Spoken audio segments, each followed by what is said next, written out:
Welcome to the Establish the Edge podcast. I'm your host, Mike Leone, back with Ben Gretch for episode 3 of our off-season projection special. Do want to apologize for some audio issues on the last pod. A lot of people thought it was Ben's mic, but it was really my mic while Ben was talking. And I've caused us a delay before this pod finding an old mic.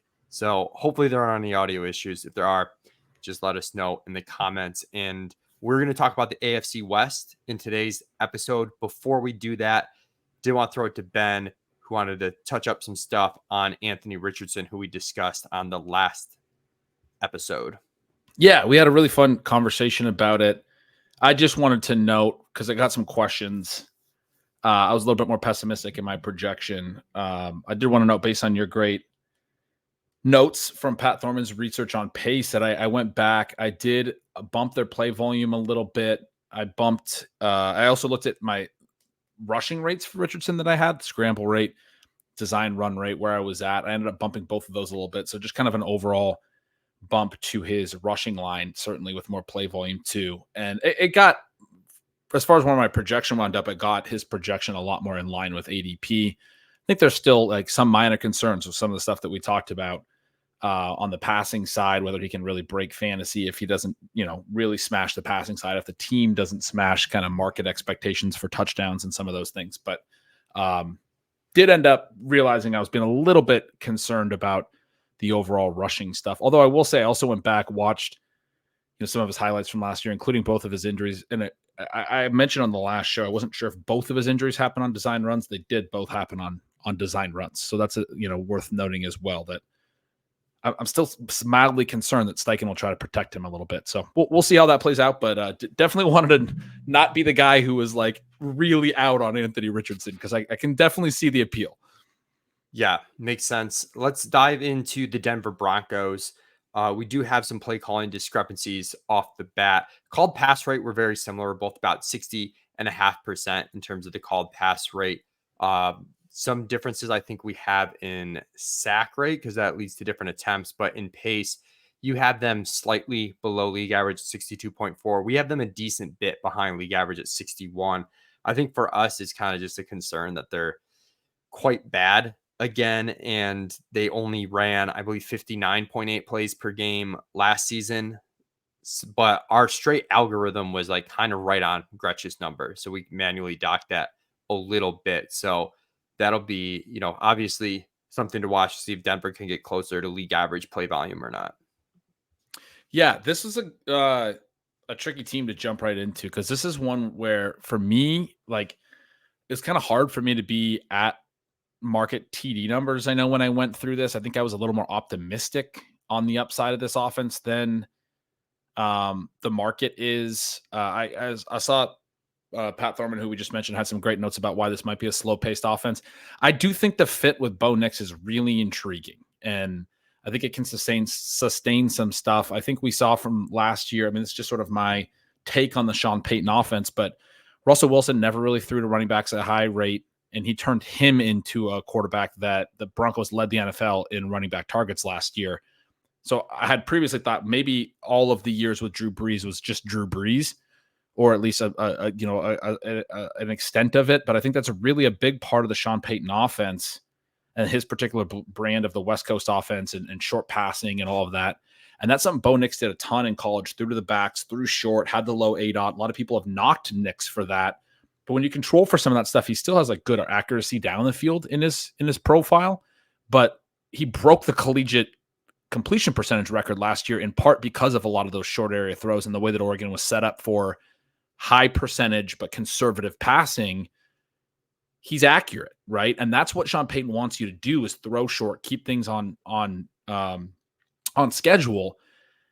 I wind up thinking this is a really nice fit, maybe low upside, but high floor, in the sense that, like, for most rookie quarterbacks, you're like, and especially for the guy who wasn't a top 5 prospect, you're like, maybe there's not, an elite ceiling here. But I think for Nix and the fit with Sean Payton and the short passing, the West Coast, all that stuff, I'm like, I think they're going to be like able to sustain some stuff, so it'll be interesting to see. But yeah, I think I'm a little more optimistic than market on just how the offense could function. Yeah, I'm definitely on the more bearish side. They have an average team total of around 19. second lowest in the NFL. Again, when I'm referencing these team totals, we're kind of averaging their regular season team total with the 3 playoff weeks. So there's some weighting going on there. But yeah, I think to the way it spits out in terms of attempts, we're each at 27.1 rush attempts per game. Gretch is at 33.1 pass attempts per game. We're at 31.3. So a little bit more pass volume. That's going to extend to the projections on Bo Nix, which Gretch has him at 38.60 in terms of yardage, 22 touchdowns. We're at 35.70, 20 and a half touchdowns. So pretty close on touchdowns, similar TD rate when you account for just that discrepancy in attempts. I've been taking Nix like he's like one of my backdoor stack guys. Really, I'm like, him and Drake May. As you said, there's just some uncertainty with the rookie quarterbacks there where they could hit some upside, where some of these other quarterbacks that go real late aren't quite as likely to do that. So I don't mind him in that regard, even though I'm a little bit more bearish on the offense. Overall, I think the running back room discussion is really interesting because all of these guys are priced cheaply. There's not a Denver running back at this point in the single digit rounds in ADP. And I know early on, I was grabbing a good bit of Javonte Williams. I've cooled off a little bit, but his ADP has cooled off too. So I do still find myself taking him a bit. And looking at Javonte, we're at 203 rush attempts. Gretch is at 184. The way this nets out for Gretch is 213 PPR points, 174 for us. And that's pretty similar. I think the biggest discrepancy is you're projecting Audric Estime for more carries. Some of that is coming from Javonte Williams. Some of that's coming from Samaje Perine, who is definitely a cut candidate here for Denver. Yeah, and the biggest reason I'm higher than you guys in PPR points, despite being lower in rush attempts, is I have Javonte for quite a bit more on the receiving side. So I mean, not a surprise based on how I just described it, and not a surprise that I'm right with you on taking Nix late. I've been taking him even quite a bit more than May because I guess I feel like there's a better chance that Nix plays all 17 games is really what it comes down to. But May's the sort of more exciting, higher upside prospect overall. But Nix feels like a sort of like a safety blanket late, I guess, in some of the like 3 QB builds for me, because I do think he is the fit that I talked about that Peyton's going to want to play him pretty much all year. That's my expectation. He's going to win the job and he's going to play. And I think, again, along with everything I just said about the running back pass rate, the short passing, the Nix fit, I think there's going to be a lot of targets for this running back room. So again, no surprise that I agree with you that this is a really enticing backfield. It's a tough one to get completely right. There's like 4 interesting names, or even 5 potentially. And yet, as you mentioned, one of the, if not the, I think maybe the second or third lowest, or maybe it's like 4th lowest RB1 price, right? Like the latest that the first running back comes off the board of almost any team, right there with, the Cowboys and some of those other uncertain backfields. But for a team that I expect to have a pretty big pie in terms of like overall running back scoring, trying to see if you can get the back right that gets the biggest piece of the pie seems valuable. And I'm looking at our projections. We see it different kind of across the board a little bit, which speaks to the ambiguity of it, but we both have a lot of running back scoring. I think that's the key, is like there is an expectation that there's going to be fantasy points in this backfield, primarily through the passing, not primarily through big touchdown rates. Neither of us is projecting a lot of TDs here, but plenty of running back scoring through the passing in formats that count PPR or half PPR especially. Yeah, and circling back to your point about you being higher in Javonte Williams, fantasy points, I did gloss over that is a result of the 73 targets you have for Javonte. We have 48. So big discrepancy there, more than makes up for the increased rush attempts that we have. I'm looking at our total RB target share for Denver's 23%. So it's on the higher end, but it's not very, very high. I'm guessing I'm at 29.7%. And last year they were 29.8% with Russ. Russ's ADOT last year, 1.3 yards lower as a passer, 1.3 yards lower than any of his lower than his, I wrote, other lowest recent season. So I didn't make good notes there in terms of what year it was. Maybe the last like 5 years, his lowest ADOT prior to last year. He was 1.3 yards lower than that, which is quite a bit for a quarterback because you're talking about a lot of pass attempts for the ADOT to drop that much. And again, they led the NFL in running back targets last year. I think that number could go up. I think they could not just lead the NFL in running back targets, but meaningfully lead the NFL in running back targets with Bo Nix. So trying to bring this back to, well, first, I guess Jaleel McLaughlin, I'll talk about because I don't have much exposure to him. I know a lot of people like him. I like him better on full PPR sites. I'm a little concerned that the upside's capped where he can catch a decent amount of balls to give you maybe a solid weekly floor, but I don't know if he's ever going to develop into getting a goal line role or a significant amount of rush attempts to have it all come together. So I feel most confident in my take on McLaughlin. Where I'm struggling the most is one's like hard to project P Ryan where we like think, decent chance he gets cut and right. But we are projecting him in this backfield. If he does get cut, these numbers are going to go to the other guys. And that's somewhat reflected in our ceiling cases, not our base scenario. So like Estime versus P Ryan, as far as late round guys go, like if P Ryan does get cut and go somewhere else, does he have value? And then just like, how confident are you that Devante is going to be the RB1 to start the year? Yeah, it's a great question. So last year he struggled to get back to any kind of efficiency after the multi-ligament knee tear. I thought it was intriguing that, and a positive note, that Sean Payton had a quote earlier this offseason.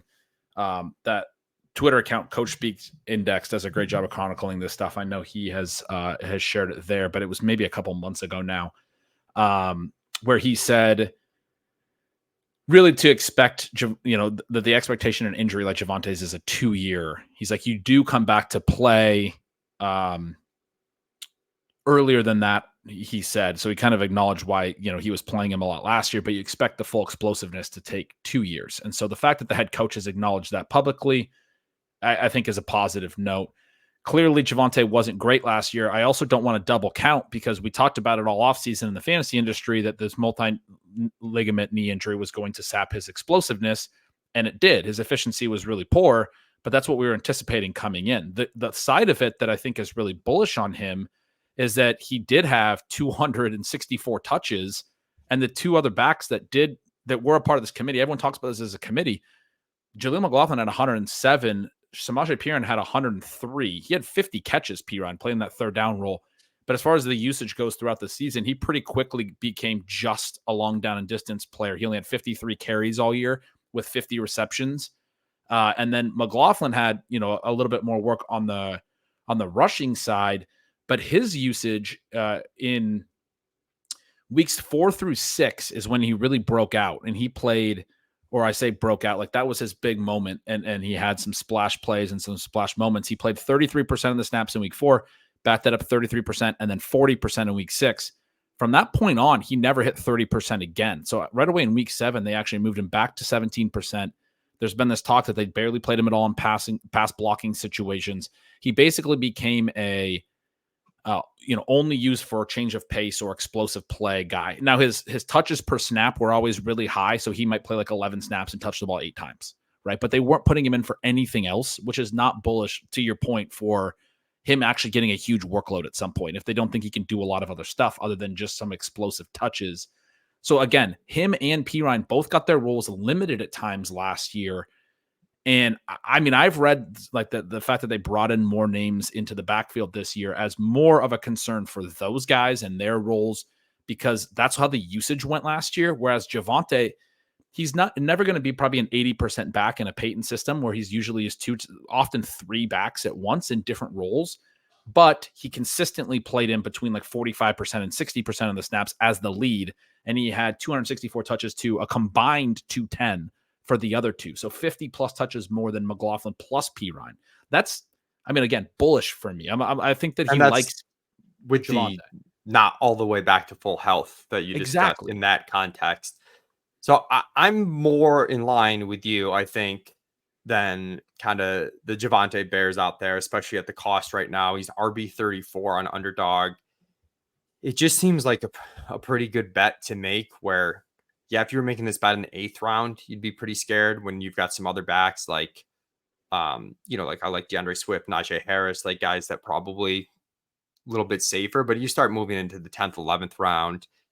He fits really a lot of different types of RB rooms that you're building in best ball or redraft. So And if I'm you agree that the targets are going to be strong and the overall pie of the backfield is going to be strong, then that's a key I would mention as well. Even if he's only a 50 to 60% usage guy, if the pie's big enough in this room, like it could be, he can still be useful. I do take a little McLaughlin just out of like, but I'm with you. I'm not really in on him, but just out of like the uncertainty and not wanting to Mhm. be correct on my analysis that I like the running back situation and then not have it pay off because I'm too certain about my player takes. But I'm a lot higher on Devante, and then the other guy I take a lot of his estimate late because he has size. He didn't catch a lot of balls in college. I am not projecting him to catch a lot of balls, but if I'm wrong on that part of it, he's the guy who has some size that I think if it's not Javonte that's kind of doing all the different things like playing in the pass down and getting a lot of rush work. It seems like it would be estimate. He's the other guy on the depth chart that seems to fit that. Then they have the fifth guy, Blake Watson, who I think is more of a threat to P. Ryan's third down role. He's a smaller guy, more of a pass catcher.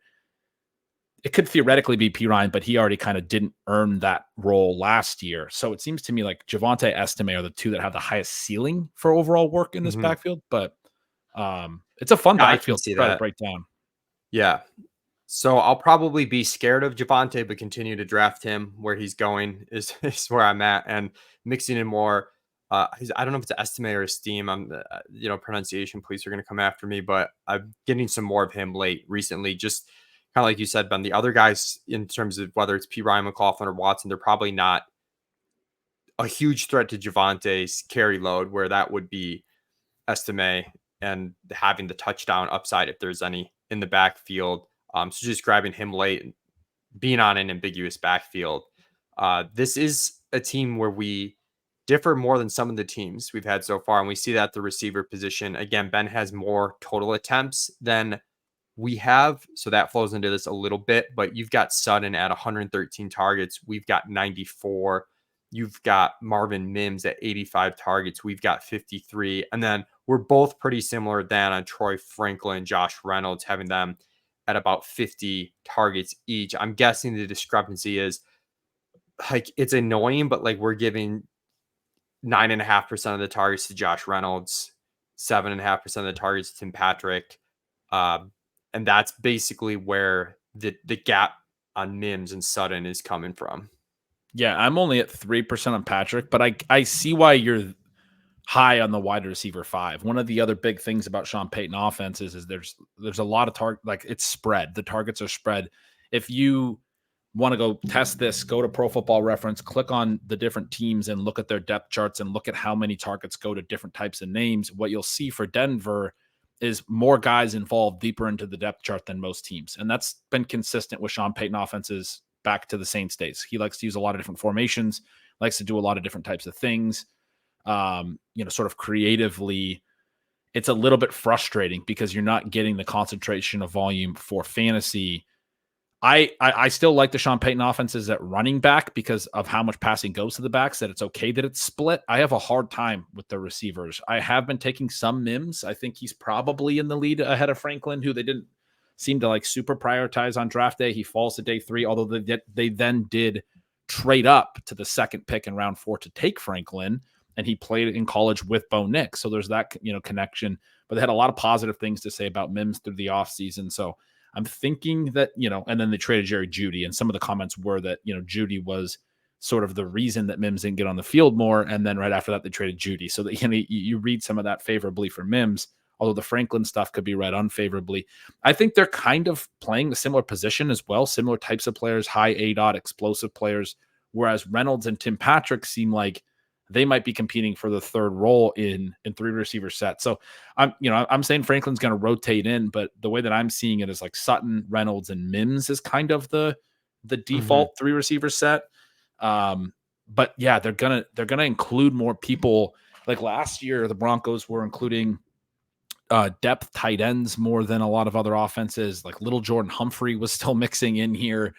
You had like all these other random names getting some targets in this offense last year. Brandon Johnson had 30 targets for this team last year. Yeah. It's it's one of those things of Sean Payton offenses that can be a little frustrating in terms of the overall ceiling at the receiver position. So I actually would probably lean more towards your guys's more conservative numbers across the board. The bigger takeaway for me is I think we're probably, and maybe you disagree on ceiling stuff, but I'm guessing with you having Mims almost 40 targets ahead of Franklin, with Franklin going earlier than Mims, that you prefer Mims at cost, which is where we are. We actually, prefer Mims to Franklin straight up, as kind of like we saw some yards per out run upside year one, and like Franklin slid a ton in the draft. I know there's the shower narrative, and they did end up selecting him, but some sort of red flag there as to why he fell. He was someone I thought maybe was in play for the Bills at the end of round one and really fell a lot. So, I do like to get these rookie wide receiver profiles in the room in best ball late, but Franklin's been one that I've been having a tougher time getting the cost on, unless I'm like really conscientious of making the backdoor Nick stack, and I kind of know I have to take Franklin first. Yep. That's exactly how I'm approaching it too. I'm taking Mims over Franklin. At times I'm taking both if I'm doing the backdoor Knicks thing, but I'm not taking a ton of Sutton. Sutton's a good bet at cost probably, but I'm still not taking a ton because I don't know that the ceiling is really there to pay that off, if that makes sense. And so, and then the same deal with tight end. We have a huge split. You guys are at about 46 targets for Dulcich, and that's the highest either of us is on any of the top three tight ends, but we each have at least 20 targets to each of three different tight ends. So between 20 and 50 for three different tight ends is not fantasy friendly, right? Like that's not exciting. I've only been taking some Dulcich as like last round stack partner with Knicks, and even then not a lot, more so on FFPC than in underdog formats. Definitely not anyone I'm looking at in redraft. If you do get stuck and you want, you're taking that last round tight end, is there one that you prefer between Dulcich, Trotman, and Carl? We prefer Dulcich, but I would not say that the ETR team has strong conviction on that. Dulcich is the one that I've taken this offseason. It was a little earlier in the offseason, and as it's gone along, I'm kind of I haven't moved towards anyone else. I'm just to the point where I'm like, I don't think I want any of them. I can't even justify it. Let's go to Kansas City. Now we're talking in terms of very similar in terms of the total play count. You've got them at 64.5 plays per game. I've got them at 64.4 plays per game. In terms of called pass rate, we're both right around 66%. We're almost identical, like just under 38 pass attempts. This translates to roughly 25 rush attempts. KC, one of the easier teams to project on that play calling level because their pass rate over expectation every year is, I think, number one. I don't even want to say top three. They're basically like number one every single year. They lean into Mahomes. And if we look at the Mahomes projections, we're slightly more conservative on the efficiency standpoint for Mahomes. Got him at 4,600 yards and 31.5 TDs. You're closer to 5,000 yards, 35 TDs. So that translates to 345 points in a standard, kind of scoring for quarterbacks. For us, 380 for you. But pretty similar. And sometimes, Ben noted this the first episode, we lean like slightly more conservative a lot of times on this stuff. So I wouldn't read too much into that gap. And I'm looking down at the receivers. We're really close on Marquise Brown and really close on Rice, which I assume, we'll get to is us playing the suspension similarly.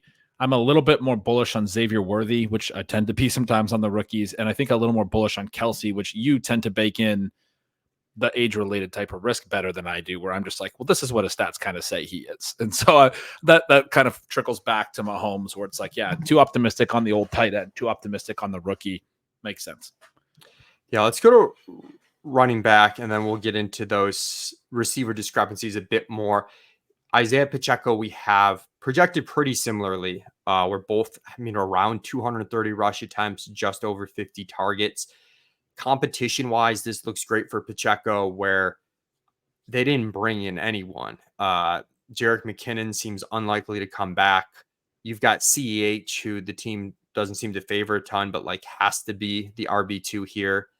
And I'll talk more about him in a second. But that leaves Pacheco in an interesting spot where he doesn't feel like a huge upside guy. I know we we talked on Twitter a little bit about him as like around 4-5 turn guy. Like if you're taking him there, I'm a little bit more bullish when he falls to that point. I'm not taking him early round 4, but when he gets to the 4-5 turn, he's someone I do like to build my teams with a little bit, just because the attachment to such an elite offense with a lack of competition. And I think he's, talented enough in terms of having some breakaway potential. Yeah, the concern for me is just it's that dead zone thing where you say I'm not trying to hold you to this, but you say talented enough, and that to me is always the red flag with the dead zone, where the real ceiling at running back tends to come from this type of workload plus efficiency. And I think you need to tell yourself that the guy can be better than his workload. And that's when they're superstars and justify the risk of, or the cost of taking an early running back. He's cheap enough at that point at the 4-5 turn where I can definitely see him being sort of that small win player. But we've talked in the past years about this idea of like small win versus big win. I really want a running back from taking him in the top 5 rounds to be a potential first rounder next year, right? Like they're that good of a hit that next year we're talking about him in the top 12. I worry about him in that regard. And you don't want to just elevate a guy because there's no backups. At the same time, like the workload looks fantastic. When you do a projection, you're like, I want to be drafting the heck out of this guy. Like I can't deny that. I don't like that I'm not drafting a lot of him because I do think he's going to have a good year. But yeah, I'm like mildly concerned about this dead zone idea that like sometimes the guy's not even on the roster that winds up taking some work or things like that, where they've brought in weird guys like Melvin Gordon, Ronald Jones the last couple years. They've tried to kick the tires on some veterans, and they might be fully committed to Pacheco at this point. And I mean, he's been very good for them. Like I think they probably are, but it's weird that they haven't done anything yet. It wouldn't surprise me if they add something before week 1. I don't think that would be a threat, whatever they added, but it's just, it's always hard when it's situation less than talent that you're betting on at running back. To give him some credit, CH was at 3.2 yards per carry last year. Obviously not the best metric out there. Pacheco at 4.6. So did kind of blow away his backfield partner there. 4.7 yards per attempt in his career, and was roughly double-digit TD pace upside if he plays the season. Not quite, just under double-digit TD upside if he plays the full season last year. So I might be a little bit higher on the upside, and just structurally, some of the research I've looked at, I'm probably more willing to take the small hit there for what it does for your team as opposed to needing the big hit. Again, we talked about in the first episode when we very first did this series, it was more for redraft. And now it's like sometimes harder because it's like best ball has taken over so much, and best ball versus redraft, I do think is a different story. When your home leagues, Pacheco is probably going to go too early and not worth the cost. I do think when we start getting him priced around receivers, I'm trying to even look like, Terry McLaurin, Amari Cooper, like I'm kind of okay going. It's a real there, assuming you've started with 3 out of the gate. Yeah, it's a really nuanced, and I love the distinction between best ball and redraft. For me, like I when those receivers go on the board, I wind up really leaning into the elite tight ends in that range. But again, it's a nuanced point. It doesn't mean that I'm like completely out on Pacheco. I like your note that in redraft, I mean, if you don't think he's a huge high ceiling win, although I think you make a fair point that I may be understating his actual efficiency upside as well. I don't think he's gonna be a round 1 guy, like you said. But he could be good. He could be good. And in redraft, I'll just note that obviously when you can work the waiver wire and all that stuff, maybe it's a little bit more replaceable, the specific scoring that Pacheco can give you. I hear you that in best ball, those types of hits can be structurally helpful to like a running back room when you can't cut the misses and add new players in. You need production from running back somewhere, and it's a hard position to get right. And so if he is the lead guy all year, he'll probably have a plus win rate at that spot for sure. CEH, talk about lack of competition propping a guy up, but I've been drafting a ton of CEH where we'll talk about the NFC West too with Elijah Mitchell, but to me, like pretty clear RB2 on a very good offense. At this point in the offseason, I'm pretty in on that.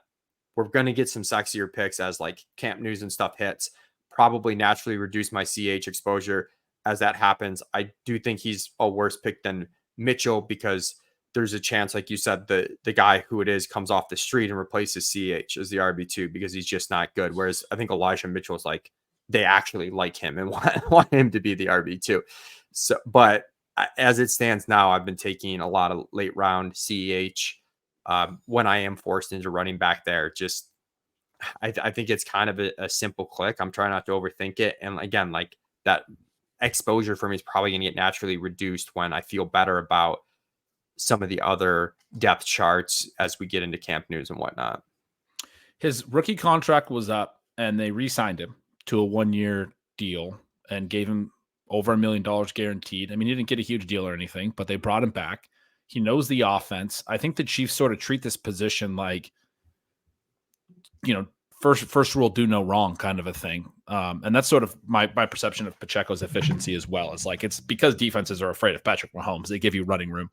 But I think that Pacheco is certainly better than CEH, but I do think there are some reasons to look at him favorably. He's one of those players that fantasy drafters are just sick of Clyde Edwards-Helaire. It's sort of similar to Kyle Pitts, where, and it's no surprise that you're on him also, because you're sharp with this kind of thing where, Pitts is if you take his name away, he's probably devalued to what he actually is. I think if you take CH's name away, I think our buddy Davis Maddock has said this before. If you just said generic Chiefs RB2 that has these stats even, and you can look at his stats and say, yeah, I mean, especially last year, his yards per carry looked really ugly, and there's some stuff that is, scary, but he had actually career high efficiency in the pass game last year with, small samples here, but he's not like the worst player in the NFL, and they trust him and they brought him back and they re-signed him. And he's had some stretches of like high TD rates.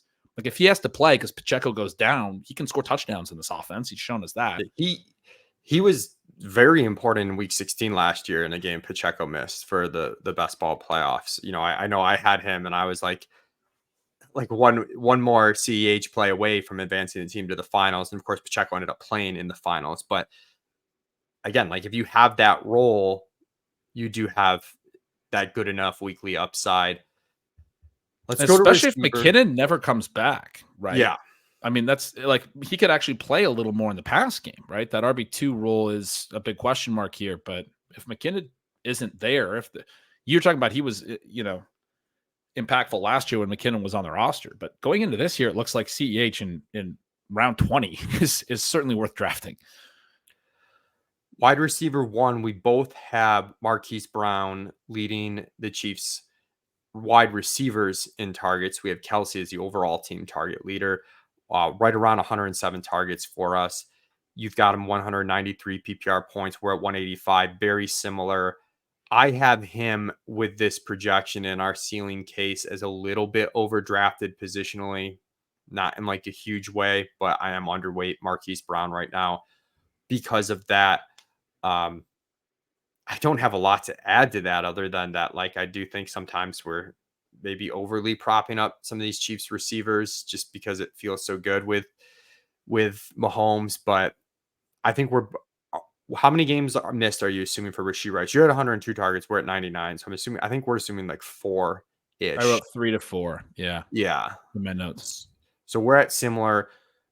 I've been targeting Rashee. Like, I'd rather have Rashee Rice at a cheaper cost than Marquise Brown with the per game upside, especially in best ball, knowing that like if he's suspended 4 games, that's when your team's at its healthiest and you can survive those 4 games.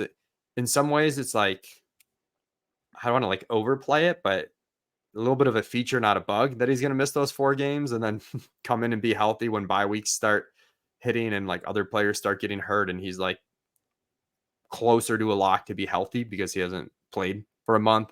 There's some risk with not playing. There's some risk the suspension's longer than 4 games, of course, but I've been taking a lot of Rashee Rice. So before we get into the Worthy discussion, I guess just thoughts on those top 2 guys in terms of wide receiver targets that we have.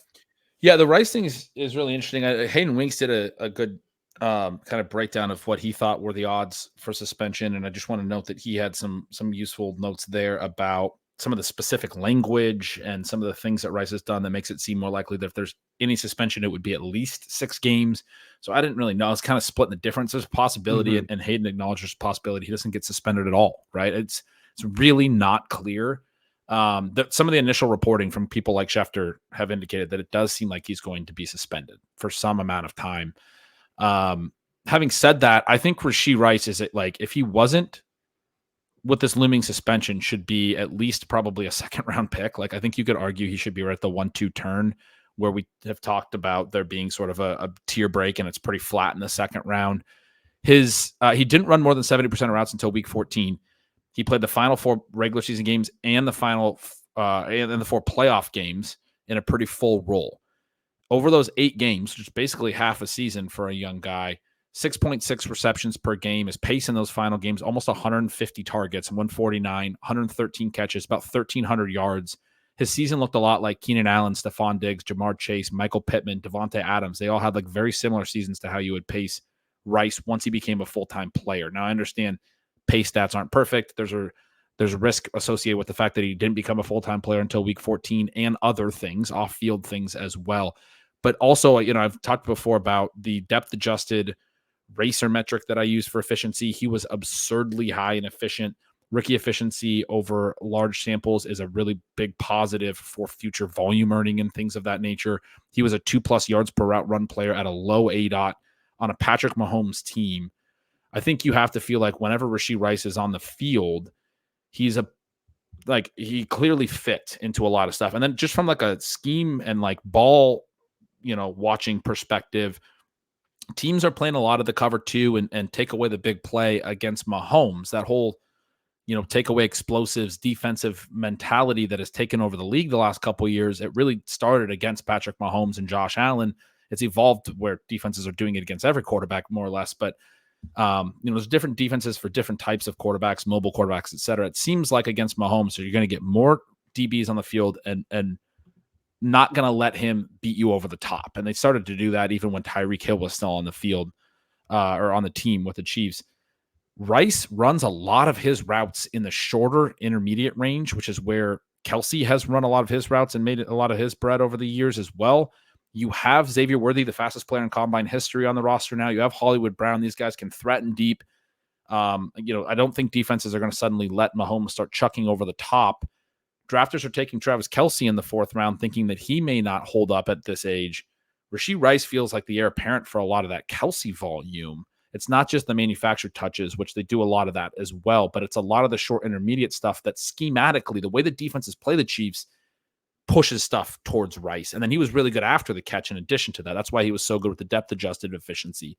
I just think everything for me, when I look at the Rice profile, I'm like, the off-field stuff is actually not. So it's not everything. But setting aside the off-field stuff, everything on the field, with how efficient he was as a rookie and all this, like it's very favorable. So he's the guy that I have a lot of between him and Brown. I agree with you. I think Brown's probably a little overpriced. His deal is like he's never been a massive target earner, but consistently solid. He kind of needs efficiency. He should get that with Patrick Mahomes.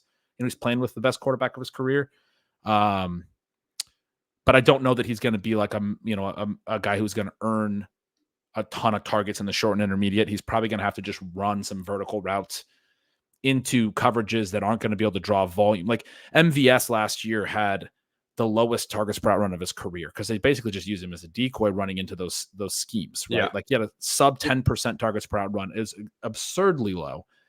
Marcus Brown's going to get some of those. There's a good reason for it, but it is interesting that last year, we didn't have a chief.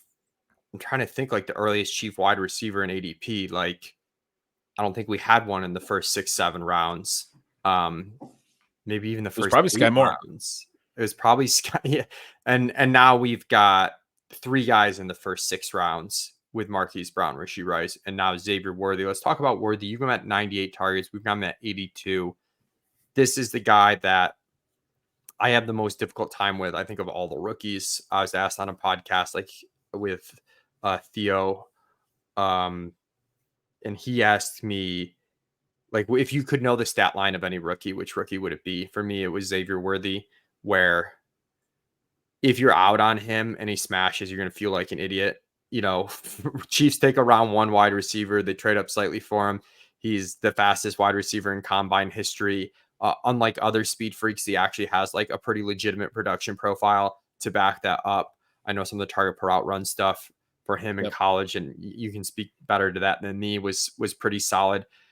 On the flip side, I am a little worried that like he does walk into as good of a situation as it is. The Chiefs have brought along, and as he's been better than some of these prospects, but they brought these guys along slowly. Like Rashee Rice was good last year, and it's still, to you talk about those 70% snaps, they needed him, every bit of him, and it took them a long time to still acknowledge and play him full time.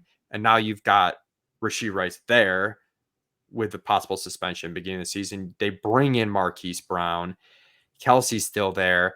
I'm a little worried, that we're, I guess, double counting a little bit the Mahomes to the speed freak sort of thing. But at the same time, you see the upside. So I've really struggled with Worthy. We're slightly behind market positionally. If I was making a hot take, like I'd say I'd prefer Brian Thomas to Xavier Worthy. If I'm drafting, I don't feel strong enough that I'm going to take Brian Thomas ahead of Xavier Worthy when Xavier Worthy's ADP is almost a round earlier. So that's sort of where I'm at on it right now.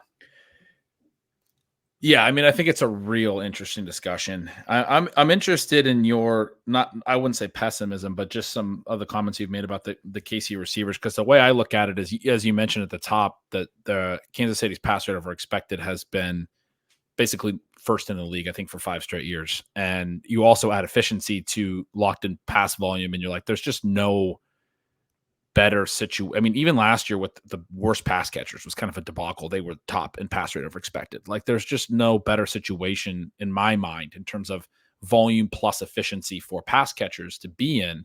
Having said that, there's some uncertainty in playing time that plays into that. And that's, I think, part of what you're referencing. I think there's a possibility that with a better roster, they have, they're running more plays, or they're more efficient. They do some better things.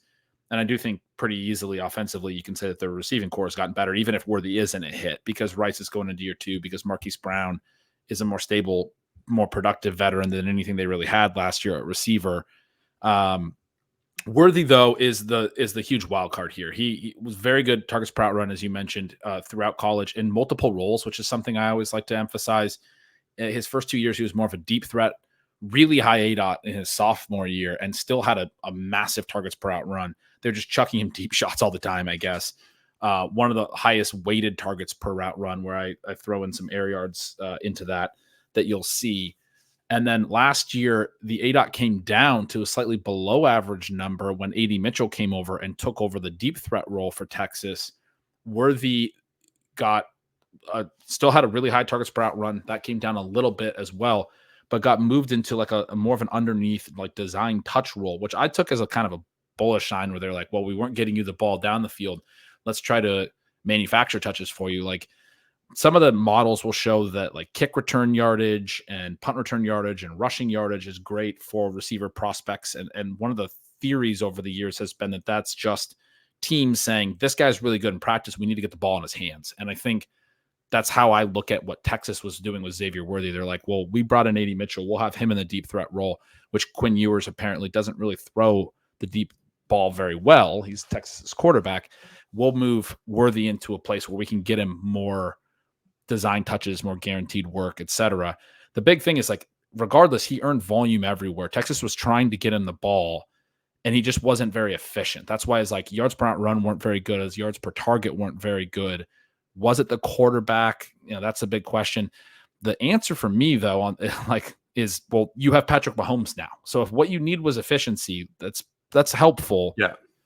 I mean, it's the big question, and I have it written here too, is does Worthy get immediate work? And it's what you talked about. They bring guys along slowly. They've talked about thinking into the playoffs. They know they're going to be there in January. I think that's why they waited so long with Rice and then got him ready for the postseason run.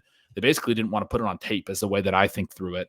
They didn't want to put their best offense out there. They talked in the offseason about the reason they limited Kelsey's routes last year, and he did have a career low routes, or not career low, the lowest in like 5 or 6 seasons in routes, by like 50 plus routes last year in the regular season. And Andy Reid acknowledged that in the postseason, that he intentionally kind of limited Kelsey, knowing that they got to get him through to the playoffs. And that's been a talking point this offseason. I think that could happen with Worthy as well, especially with Hollywood Brown kind of being the obvious sort of similar archetype that they can play kind of ahead of him. But man, if you're wrong on that, because the thing about Worthy's profile is like it was good before he, like a lot of the other speedsters that have failed at the NFL level are just pure speed guys. They didn't have this type of target earning from college. Like he is a good route runner probably in the short to intermediate range if he's able to earn targets per route at this high of a level. Or I mean, he's a good route runner at some depth somewhere. I'd be intrigued to see like, you know, some of the chart, like the reception perception type stuff on this guy, because he seems to be able to earn a lot of volume. And if we're wrong on, you know, him being brought along slowly, they traded up in the first round to get him. That's a little bit different, you know, capital from the team than they gave to like Sky Moore or Mecole Hardman or some of those other guys who haven't hit. If he's just better, and he's a guy that they liked more, obviously, because they did trade up in the first round to go draft him, and he's playing early, especially if Rice is suspended. That's the thing that got me really on Worthy, was like, if Rice is suspended, they got to use him early, right? Are they going to go back to Sky I don't Moore? know. I don't know. I honestly don't know. Yeah. And to be like, we've got him with like a base target share of like 14%, which to me is kind of aggressive. And that's I don't know. It'll be very interesting to see. I'm not out on him. I think we're building in our projections some of that, like if we're wrong on the volume. And to your point about like how good it can go, like we do have him ranked ahead of Ladd McConkey, and we basically have Worthy's ceiling target share slightly higher than we have Ladd McConkey's base target share in terms of like the difference of what a target in these offenses and for these players looks like. You know, it tilts the way of Worthy substantially. I think it's interesting that I have, like, can he be a 20+% target share guy year one?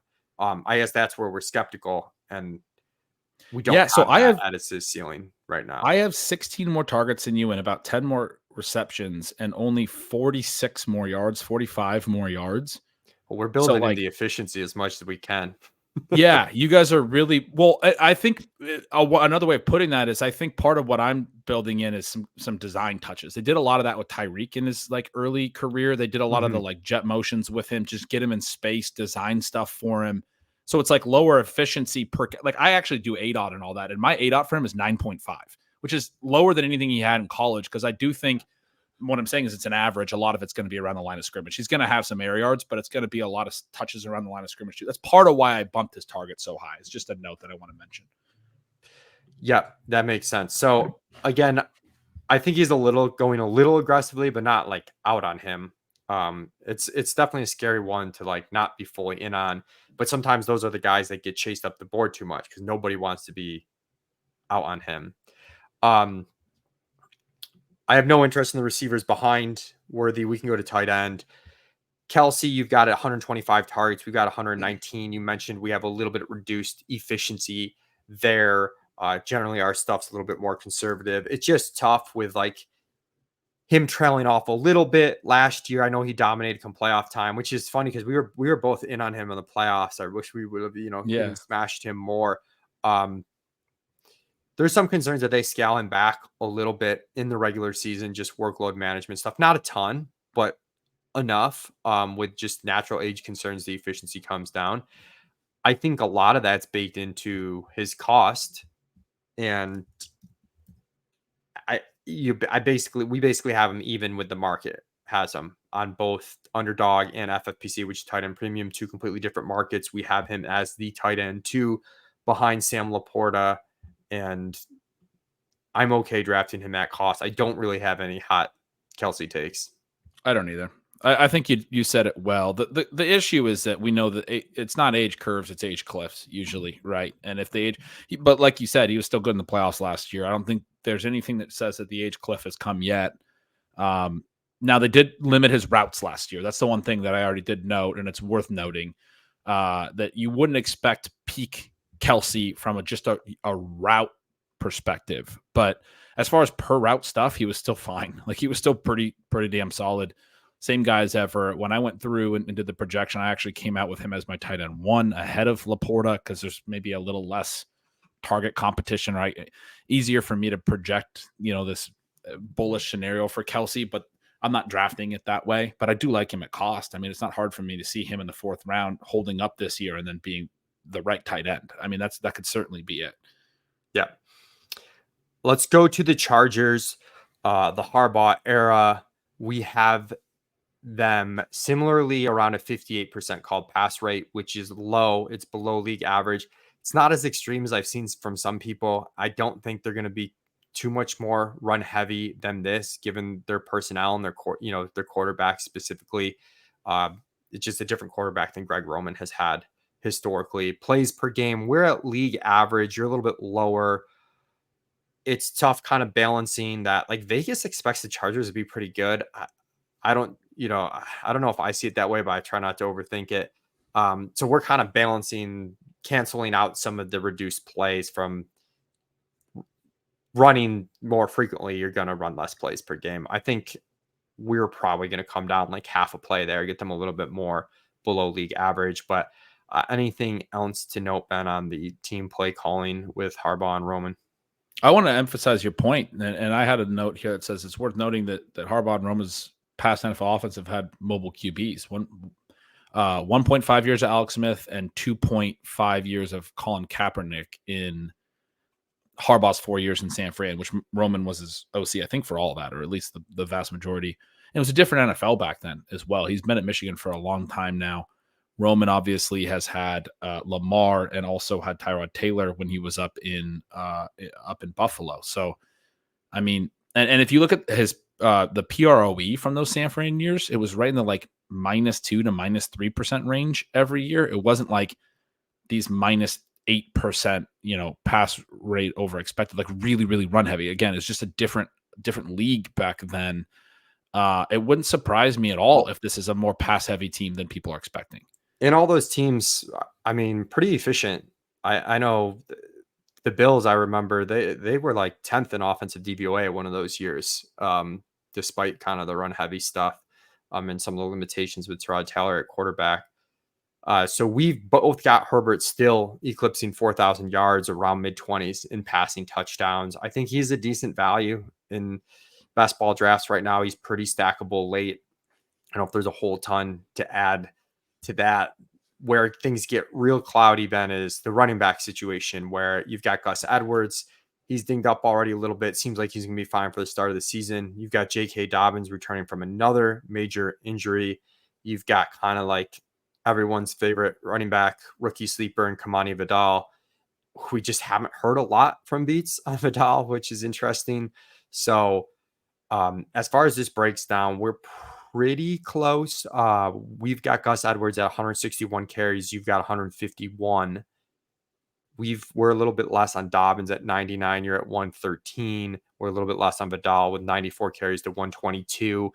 Most of this stuff translates somewhat similarly to targets. I should note that your targets on Dobbins, though, are double R's. You're at 33. We're at 16. So curious your take on that. I've mostly been fading Dobbins, but in a couple of drafts, sometimes with the injured players, you'll just get a draft where they fall a ton. And I'm like, okay, well, I'll take my stabs here. I've done that with Dobbins a little bit ahead of our ranks when he falls a ton, just because of the uncertainty of the backfield. And it should be an efficient-ish offense. So right. Yeah, I mean, even if the pass rate's higher than we're thinking, like the big thing is like, well, if they run all the time, like people are expecting, then yeah, there's going to be some running back scoring here. But even if the pass rate's higher than the market thinks, like we were just talking about, well, you have Justin Herbert. Like that's probably a good thing for the offense overall. It brings along the running backs a little bit. I mean, I feel pretty confident in saying that there's going to be more scoring from this backfield than the ADPs, but I don't know how to play that because I'm not super into Gus Edwards, who did lose some efficiency last year and now loses the Lamar Jackson bump, right? Mobile quarterbacks give the running backs an efficiency bump. And I think Edwards was a particularly great fit for that because the way that I've always read that is the threat of the quarterback pulling and getting around the edge makes it harder for the ends to crash. And so if you're a straight line runner up the middle, it opens up some of those inside running lanes. And that's what Edwards has always been. And he was a 5+ yards per carry guy for a long time, all the way down to 4.1 last year. Some of the like yards after contact, missed tackles for stuff doesn't look great for him either. He's an older back. He's obviously had some big injuries. The missed tackles, forced yards after contact stuff fell off from his own personal highs and basically every other year of his career. So I as far as him being the priciest of the options, I'm like, I don't know that he knows the offense, and I think he's going to get volume, and I'm projecting him for volume, but I don't know that he's going to be hyper efficient without Lamar and all of that, which is the biggest reason I'm pretty into Vidal. I take a lot of him. He could handle a big workload in college, but he was from a small school at Troy, but like reasonably athletic, had a ton of them. Like I think he was second in all of NCAA last year in missed tackles forced total over at PFF. His missed tackles forced per touch not quite as great, but it was in part because he was able to handle so much work. Like he had a lot of touches, and I mean just the raw number of missed tackles forced is a pretty predictive metric and a positive one to note. They've said some positive stuff about him early in the offseason, like right after they drafted him. The Dobbins receiving thing, though, was a good note for you to bring up because I highlighted that in red in my notes. Like the running back receiving is interesting. I wrote Dobbins is competing with Gus and a rookie for receiving work. So if you look at it from Dobbins' perspective, like Gus Edwards has never been a big receiver. I only have him for 14 targets. You guys have him at 22, and I'm like, that's got to be a career high. Was the first thing I thought when I looked at it, and that's nothing for a lead back. You're projecting a very low target share for a lead back. And so it's kind of like, where does it go? It's got to go somewhere is sort of my mindset in terms of the running back. Because Herbert is the type of a quarterback that will dump it off a little bit. I don't think it's going to be as high as Eckler's seasons there. I think we're low on the running back targets, and we might not be making enough of adjustment. And we've got two backs coming from Baltimore where the running back targets just did not exist. And we're probably not accounting for enough there. I'm looking at our stuff. We kind of only have a 14%. Total running back target share. What's league average? I think it's more like closer 18. to 20. Yeah, 18. Closer to 20. So we'll probably make some adjustments and come up there, which will help Dobbins. On Vidal, how worried are you as like a 6th round pick that like this guy just ends up not factoring in at all? Well, I think that's a fair point, but I also think the NFL is moving in that direction where some of the other guys that have been day 3 picks that have landed in spots where we knew there was opportunity have gotten early volume just in the last like half decade. Like Dameon Pierce immediately comes to mind with the Texans. Tyler Algier, when he landed with the Falcons, we knew was wide open. This was pre-Bijan, and he got a lot of work as a rookie. Roshan Johnson last year was a day 3 guy. A lot of them were around 4 guys. I think they may all may have been. But Pacheco as a round 7 rookie got a lot of work. Obviously, James Robinson's the UDFA that everyone mentions. But the list is longer, I think, than people think. And you got to go to the fact, or at least I think you have to go to the fact that, only one running back was drafted in round 2 this year. There's a few in round 3, but I think there was 5 total before day 3. Almost every back in this class was day 3 backs, right? It's still not great that he was a round 6 guy as opposed to, a lot of the other backs went in round 4, a lot went in round 5 this year. And so he was like, even for this draft class, he was like, the 20-somethingth back off the board, which isn't great. But I do think when we have a decent enough profile and an opportunity in front of him, there's enough of a recent precedent for day 3 backs that go into these situations where there's opportunity to be earned, where they've earned it, that I'm at least, I'm a little worried that he doesn't do anything, but I'm at least willing to consider that. One guy ahead of him has an Achilles tear he's coming off of. The other guy, some pretty clear age-related decline, in my opinion, in the advanced numbers. He got a lot of work last year, Gus Edwards, career high in attempts and career high in rush yards and everything else, but significant decline in the, the yardage efficiency in the advanced metrics that I was talking about, missed tackles, forced yards after contact. I think the opportunity's there for him. I'm even vaguely interested in, and will early season watch list Isaiah Spiller if he makes the team. Yeah, I'm 100% with you on the opportunity. It reminds me a little bit of the Kendra Miller conversation we had, where it's like the opportunity's there. Are we overly thrusting it onto the player because the opportunity is so good? I just don't know with Vidal. Like, I'm not going to be surprised if. You'll miss on the Kendra Miller types. You'll miss on the Kendra Miller and Vidal types sometimes, but I think at cost, it's a fair bet to be like, what do I get when I'm right? It's the opportunity is very much there. Yeah, he is starting to go pretty early. I do like to mix him in when I can, but he's up into the top 50 RBs right now, RB 48 on Underdog, and I'm definitely open to it. I'm just a little concerned. you are right. We definitely have had some of these backs day 3 where they go to the right spot, they end up playing. But we've had some like Abanikanda last year. Zach Evans was a popular pick. Dwayne McBride. Some of these guys that end up like they're just drawn dead almost. Yeah. Oh, it's definitely possible, right? With day 3 backs. Yeah. We know that. I'm basically just arguing that I think the list of hits is a little longer in these last couple years than people realize. In redraft, again, to bring comeback, like I don't care that he can be a 0 in redraft. I'm bumping him a round or 2 from where I have him in best ball. Like it's a big difference for me, a guy like this in redraft versus best ball, where literally all I care about is the opportunity in front of him in redraft. In best ball, I care a little bit more about like avoiding that 0 where I'm just like drawing data on a roster spot for the majority of the season. Let's go to Ladd McConkey, wide receiver 1. We've got him at 97 targets. You've got him at 108. We're pretty similar on Josh Palmer. We've basically given them the same target share. We've got him at 97. You've got Palmer at 103. When you're talking with Worthy, you're like, if we're wrong on the volume and he's able to earn it, like you could pay for it, sort of thing. I'm a little bit bearish on Ladd because I kind of see it like the exact opposite. Like if we're wrong on the volume, you're gonna pay for it the other way.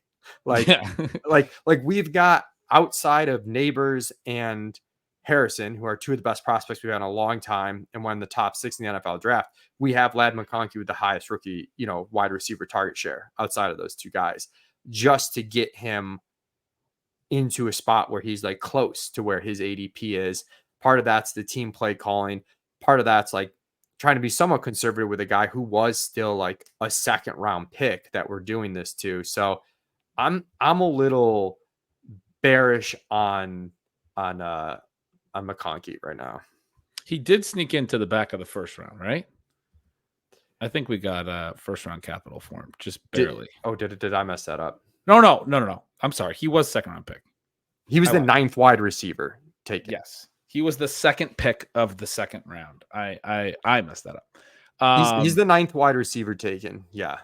Yeah. That's definitely a meaningful note. So the one thing I'll say about McConkey is I see his raw receiving numbers referenced from college a lot. I'm not saying this to defend his profile necessarily, but I'm saying that it is important context. As a freshman in 2021, he only ran 165 routes. Last year, he only ran 148 routes. The year in between, he only ran 352, which is still not really a full season, even at the college level where they play fewer games. You're still looking at more than 400 and typically more like 500 for a guy who's a 34th overall pick. And yet his per route metrics on each of those, so over 23% targets per route run each season, is solid. At an elevated ADOT, gave him actually even better weighted targets per route. Each of the years he actually had, his freshman year it was a little lower, but the last 2 seasons at least a yard higher than the average ADOT for a typical wide receiver, which is one of the things that people say about this guy. He's really athletic. Just because he's white, don't think he's a typical white slot receiver. He actually does get down the field a little bit. His ADOT was a little higher. The efficiency was solid, especially last year, 13 plus yards per target, although that was a very small route sample, small target sample. His biggest year in 2022, his efficiency, his yards per target was actually more average. His yards per out run, more average. His overall yards per out run was just good, not great. But he was also, earning pretty decent volume in a Georgia offense that had Brock Bowers, who earned a ton. And we're going to talk about the Raiders next, but he's a great tight end prospect. Had A.D. Mitchell, had Jermaine Burton. Both those guys ended up transferring away, but McConkey played with them in college. So, the fact that he was able on a per route basis to be earning some volume and be efficient, if you look at his whole sample of like after the target is earned, so that's why I talk about yards per target, efficiency, it's good. It's not amazing, but it's strong. It's definitely good. You can make a case that this is blasphemy, but this is similar to the Puka Nacua thing, where coming out of college, he had the same deal. They never ran him full routes, but his per route run stuff was really good. But to be clear, the reason I say it's blasphemy, Puka's per route stuff was better than this by quite a bit. It was very, very good. but it's a similar deal where his actual routes were so limited that we're maybe not giving enough credit to what he did when he was out on the field. It was good. It was better than, so it becomes a thing of, well, can he run more routes right away as a rookie in the NFL than he ever did in college? And Right. that's what Puka did last year. He meaningfully outdid any routes number he had in a college season in his first year at the pro level, which is a tough thing to do. I think it's a tough thing to expect from McConkey. I'm with you in everything you said. I don't take a ton of McConkey, but if there is one guy that's maybe a little bit like the Puka profile, that his production is being a little bit underrated because he just didn't run big routes numbers in this class, it's McConkey. Again, to be clear, that doesn't mean he's going to put up a Puka Nacua season. Yeah. That's not what I'm saying. And I do, even though Puka did exactly this, I'm still worried about making essentially a routes volume play on a guy who doesn't have the routes volume. Yeah. But I will note his cost has been dropping. When we start getting him in the 7th round, like I'm pretty cool with it. When we start, for a while there, he was starting to go like Xavier Worthy territory, and like, 6th round, I'm a little bit more concerned that you really have to be right, that he's good, that he's going to get the volume, like both aspects. You really got to kind of be right if you start taking him in the 60s, especially like the early 60s. With the competition, you get the 7th round, things particularly at wide receiver start to drop off, and I think it makes a ton of sense there. So just keep that cost in mind. Love that note. I just want to rubber stamp that the few guys that I've been looking at, we talked about Rashee Rice has consistently gone behind him. Deontay Johnson consistently goes behind him, or has started to rise, and Jackson Smith and Jigba is a guy that I like as a 2nd-year guy as well. Those veterans, once they get ahead of McConkey, then I'm like, well, no, now McConkey makes a lot of sense, actually. And then I start to take him. But if McConkey goes ahead of them, I typically let him go. Same page there. Josh Palmer, this is probably the Leone special for people drafting right now with the ETR ranks.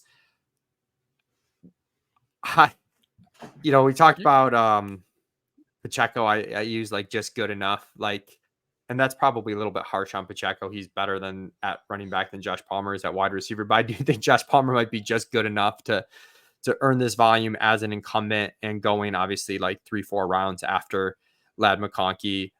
Pretty backdoor, if you call like that as a backdoor stack with Justin Herbert.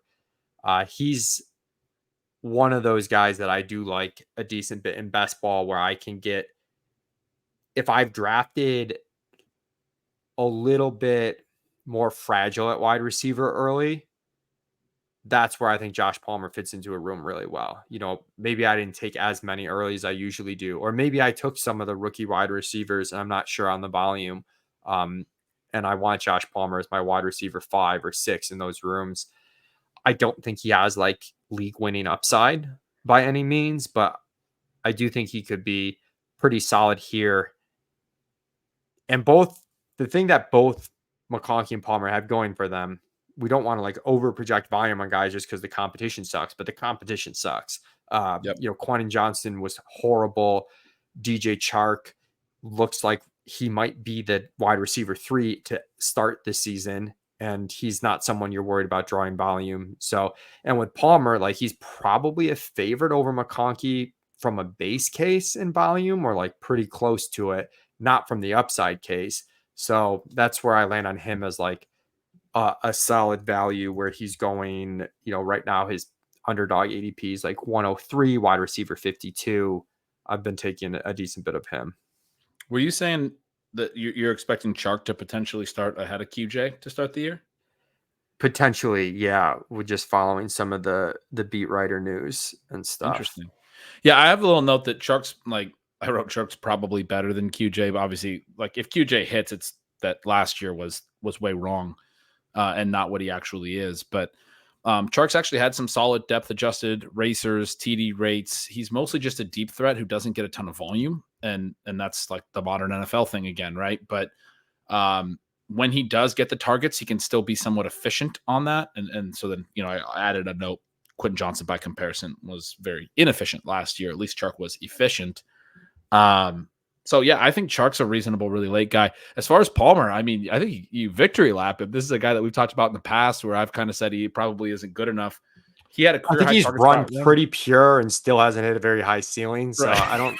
I wouldn't True. exactly say you were wrong, but it just The routes have been there when the other guys have gotten hurt, and he hasn't always crushed. But last year, he hits a career high targets per out run at a career high ADOT for a career high yards per target and a career high yards per out run. So the first 2 years, 1.20, 1.24 yards per out run. It shoots all the way up to 1.71 last year.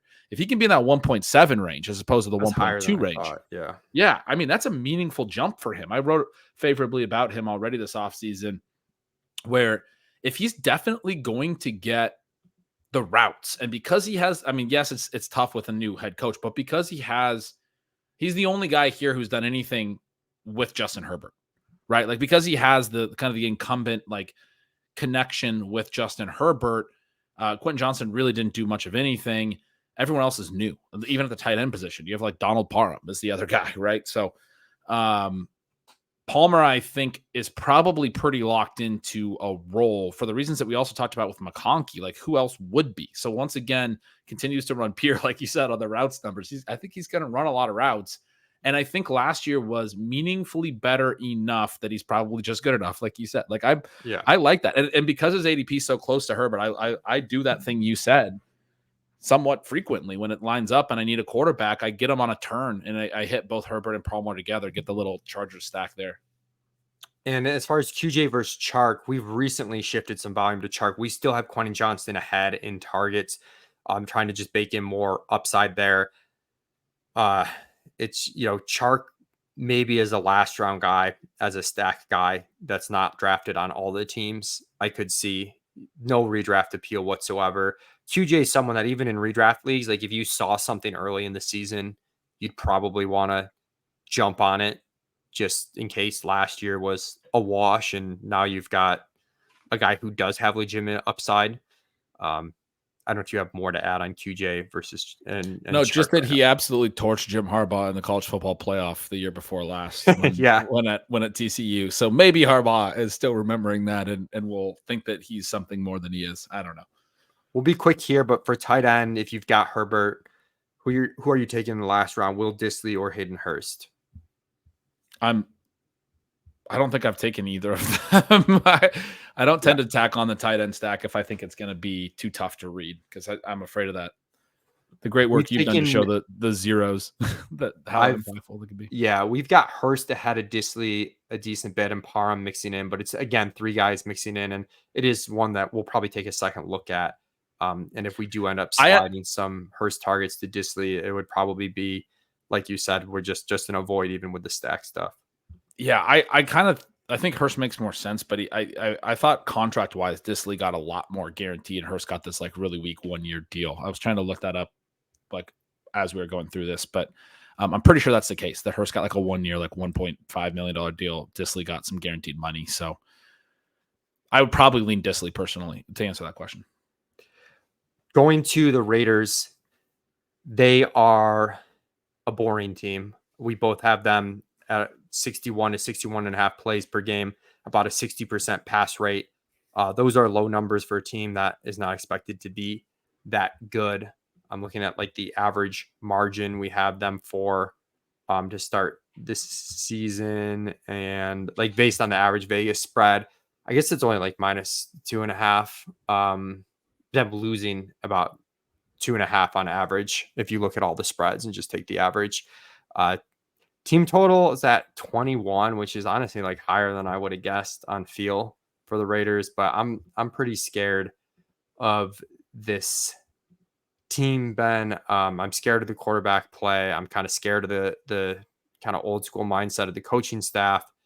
So I have not drafted a quarterback here. We both have volume for Aiden O'Connell and Gardner Minshew. You've got AOC as the favorite over Minshew. We've got it split evenly.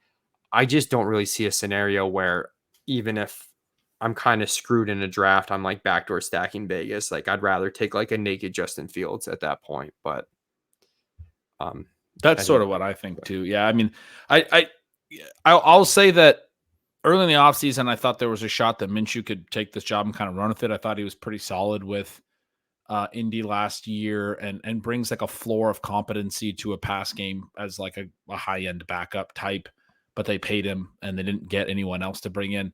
But as the offseason has gone on, just thinking through the Aiden O'Connell stuff, he, Antonio Pierce took over this team in part on some of the QB discussion, right? And then immediately installed O'Connell as the starter and then played him the rest of the year. He closed the year with 8 touchdowns and no picks in the final 4 games. That wasn't like a perfect sample of quarterback play. There was also a game in there against the Chiefs where he only completed like 9 passes, but was reasonably what Antonio Pierce seemed to have wanted at that time. And so the fact that Pierce then got the full-time job in the offseason makes me think that O'Connell's going to play some this year. He might be the guy that they're actually trying to develop, because they weren't able to land a rookie in this draft class. Some rumors they liked Penix and some other guys. But yeah, I mean, I'm projecting it as like O'Connell playing a little bit more than Minshew now, but I still think Minshew probably plays some. I do think the fact that they're both there, and O'Connell might be a little bit decent too. And then I just mentioned like Minshew's played a few different stops and been decent as a backup. It probably raises the floor of the efficiency side, which matters more for the receivers. It matters more for like Devante Adams, who earned a ton of volume last year again, but just was really inefficient on it.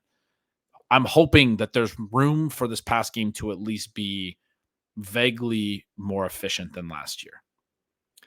At running back, you get Zamir White, who is like really a prototypical dead zone back, except, now we see some of these backs go like round 9 or so. So curious what you're doing with him in terms of projection. You've got him at 201 PPR points. We're at 170. We're pretty similar on the rushing stuff. You've got about a dozen more targets, though, which is flooding over to those PPR points. And I have not taken a lot of him to date, but what do you think about Zamir? That's where I'm at. I'm taking a little bit of him, like when he falls and when it, really fits a build, but I'm trying not to, because part of it is like, what's the upside? Like if they're really good, or if his role is right, are they actually going to be good enough for him to like score a lot of touchdowns and all of that? It's a little bit reminiscent of the Josh Jacobs thing a couple years ago because he's the lead back for the Raiders. But can the Raiders offense be as good as it was that season is sort of my big question. I don't think the quarterback play can be that good. Devante Adams, on the older side at this point. I do think he gets a lot of work, right? Like, because I mean, Alexander Mattison, I'm not a big Madison guy, is the best threat. Then you have like Dylan Laube, who's, a day 3 guy who's also probably not a big workhorse. Like we were just talking about Vidal favorably, but Vidal was a workhorse in college. Like Laube's a small school guy that projects more as like a passing downs guy. Yeah. So it's tricky for how White would lose work. It's one of those situations that we've talked about a couple times on the show where, it could come from somebody who's not even on the roster, but right now it seems like they're going forward with White and they want to go forward with White. They feel very good about that. His efficiency is some of his advanced stuff, not amazing. So I'm just getting like some of him when it is like slapping me in the face. Yeah, like the 3 guys that go directly behind White in running back ADP on Underdog right now are Jonathan Brooks, James Conner, and Jalen Warren. We've got all 3 of those rated ahead of White. I think if we didn't have the ADP baked in, we'd probably have Zach Moss ahead of White too. So I kind of prefer those guys to White, and then White also goes earlier. So, it's hard to get a lot of him. Yeah. I'm the same way. I know I'm going like back to back, sometimes I'll take the guy with the earliest ADP to just get as many, of the running backs as I can, if I know for sure I'm going 2 rounds in a row there. Mm-hmm. But yeah, it's tough. We're on the same page. I've taken some Madison on like FFPC 20 round drafts where I do think he's like an okay handcuff, just if you're like bear case betting Zamir. Well, and he could play more than we expect. Again, get to the very last round. Like we just talked about Laube, and then the other guy that's probably going to make the team is Amir Abdullah. And so you're like, okay, if those are the 4 backs, like Madison's the backup for the early down work at that point, probably, right? Yeah. It's not very high upside, but it's it's a clearer handcuff than it's some of the 19th, 20th round picks that you're making. Right. Let's go to Devante Adams. I've been the Devante Adams bull the past couple of years on this podcast. I'm a little bit scared this year. We've got him at 138 targets. You have 150 targets. We've got about 230 PPR points, or about 250. So pretty close, but I haven't taken a ton of him where he goes. And you did see last year, he still had the spike week potential, the ability to earn targets. Some of the efficiency stats fell off. I know Dwayne McFarland at Fantasy Life worked on an article kind of like trying to predict wide receiver age cliffs, and he had some concerning stuff on Adams. And it's like, well, how much of that is just like really bad quarterback play? I'm sure you've seen the clip going around of him tilting Jimmy G, missing him just wide open in the Lions game. But at the same time, like, you can make excuses, but like the numbers did fall off at a certain age and you start to get concerned. So I'm a little bearish on Adams, just 'cause I'm like kind of afraid to be wrong on an aging wide receiver, but I don't feel a ton of I'm not confident he's a bad pick. Yeah, turns 32 in December.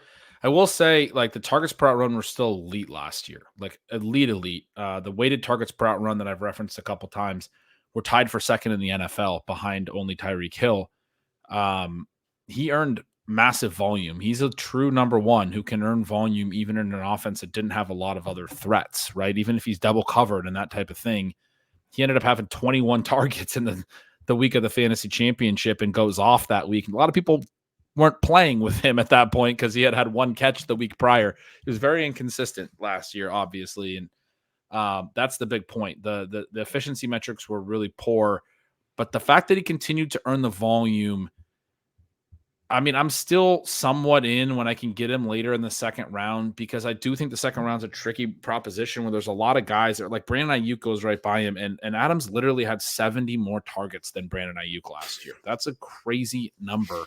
Ayuk was way more efficient. I believe that Ayuk's the more efficient player. I don't want to say better, but definitely more efficient, more explosive player at this stage of their respective careers. But I don't see a lot of scenarios where Ayuk's going to add all this volume. And I do feel like Adams still has a shot to have, like, I've brought him down quite a bit here to 150. He had 175 targets last year. Yeah. It's a big question of, did he hit the age curve cliff last year, or was it just quarterback play? The fact that he was continuously able to continue to earn volume is something that has me at least taking some of him still this year. Mm-hmm.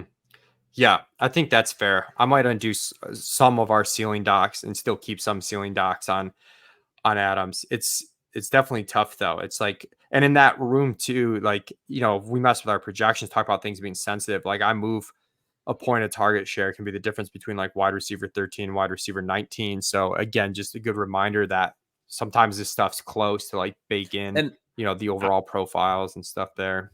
For sure. And I have him at 26.5% target share. I also have him in my stats at 30% plus for 4 straight years. So I'm breaking him for, 3.5. You just said if you move at 1 percentage point, I'm already like 3.5 percentage points below anything we've seen recently. Yeah. Right. I think we're in our current projection double counting a little bit by dinging him on ceiling and having like a conservative base target share. So he's probably going to come up in our ranks a little bit post this conversation, where he's not a smash, but a little bit more draftable, especially on the full PPR sites. The only other option that's really kind of like appealing from a fantasy perspective is Jakobi Meyers, who had a stretch where he was really good last year. We've both got him in about the mid 90s in terms of targets. He's been one of those guys for me where it's like, if at that point in the draft, I need some safer wide receiver production, Jakobi Meyers is great. If not, I'm not like trying to get a ton of exposure to Jakobi Meyers. I don't see like a huge opportunity here. Do you see that any differently? Nope. That's how I would describe it too. And then the last big one's like Brock Bowers, who kind of sucks that his landing spot was here instead of, say, like the Rams, which would have been super exciting. They were trying to trade up for him. You've got him at 88 targets. We've got him at 83 targets. For tight end premium, you're at about 188 fantasy points. We're about 172. I thought he was really overdrafted to start this season. His price has dropped somewhat considerably, where at tight end 10, I think that's about right, but it's a profile that I'll reach for based on my room. So these rookies for me, have probably a wider range of where I'll draft them relative to our rank sometimes than a veteran player, where like I know I need some upside in my room. And there's just less of those types of players than there are the vets. So I'll reach at times. And that's where I am with Bowers, where not totally smashing him, but when I do miss out on those top 7 tight ends or 8, kind of depending on format, I'm happy to kind of double up with Brock Bowers plus maybe one of the safer volume guys like a Dallas Goedert type. I like that. I think that's a good call. He's a tricky one, right? And I mean, if there is a way that Adams really fails, I think it's Bowers like having this true breakout rookie season and like cutting into his targeting share in a meaningful way. My favorite stat on him, he actually got 19 carries in college. He got 4+ carries each season, and he averaged over 10 yards per carry so like the reason I emphasize the 19 carries is like 10 yards per carry. You think it's like 2 or 3 carries in his whole college career. But I mean, he had like 200 rushing yards, almost 5 rushing TDs, right? Like this guy was an explosive player with the ball in his hand, in addition to all of the receiving stuff that he did. But as we were talking about earlier, the McConkey and all those guys, A.D. Mitchell, Jermaine Burton. I mean, the reason those guys have weaker production profiles than people want is Brock Bowers came in immediately and dominated them. His true freshman season, all 3 of those guys were on the team. Brock Bowers had 882 yards and 13 touchdowns. Burton, McConkey, and A.D. Mitchell all failed to get to 500 yards. So he was about 400 yards clear of each of them. Easily team high 56 catches. And this was on, a national championship winning team, right? Against SEC opponents, all that stuff from day one. He did get hurt last year, but other than that, was basically the same dude all 3 seasons, right? He was pacing last year to be just as good, but he only played 10 games. He had taken up a notch a little bit his sophomore season and looked like he was going to take it up a bigger notch in his junior season. He's just like a really dynamic producer, and even in crowded rooms, even in an SEC. We didn't get the athletic testing. There's some reasons that people are a little worried about him, but I think you have to be open to the possibility that Brock Bowers is like the next great tight end in the NFL, right? Yeah, and even on FFPC, I thought his drop in ADP lagged a little bit, but it's eventually gotten there where even there, I think there's some opportunities to take him. I'm a little bit more worried on the volume side on the tight end premium scoring, but again, if Brock Bowers is just that good, obviously the upside there to pull away from the group is the group behind him, and the group around him is quite substantial. The only other final note. Oh, go ahead. I was going to say, I have taken some 18th round Michael Mayer at tight end. That's where I was going to go. Yeah. I mean, I'm projecting like 2 tight end sets. Like he seems like he's got to be their 4th weapon kind of. And then Trey Tucker's kind of their deep threat. I was happy to see you're with me on projecting Michael Gallup as not a non-factor. But Mayer, like, to me, Mayer is what people want Isaiah Likely to be and what Isaiah Likely has been in the past. Where like if you're going to take a number 2 tight end, it's probably Mayer at this point. His profile is actually really intriguing as well. I was taking him pre-draft as one of my favorite late round tight ends, and then Bowers crushed that. But if Bowers would have missed time, for your managed leagues in season, keep this in mind. Like Michael Mayer's actually got a pretty good profile himself, even though he hadn't done anything really all that great yet. And that's part of why they drafted Bowers. But if Bowers were to miss some time, I think Mayer could be a flyer pickup in season and winds up being a useful tight end in redraft leagues. Yep, same page. As always, thank you, Ben. You can find his stuff at bengretch.substack.com. Also, listen to his podcast, Stealing Bananas with Sean Siegel of RotoViz. You can find all my stuff on Establish the Run. If you're listening to the ETE podcast, make sure to give us a subscribe. Give us a subscribe. Geez, what a great close. We were running pure on this exit until give us a subscribe. But do all the things you're supposed to do. Help us keep doing this for free. Thanks so much for tuning in, everybody.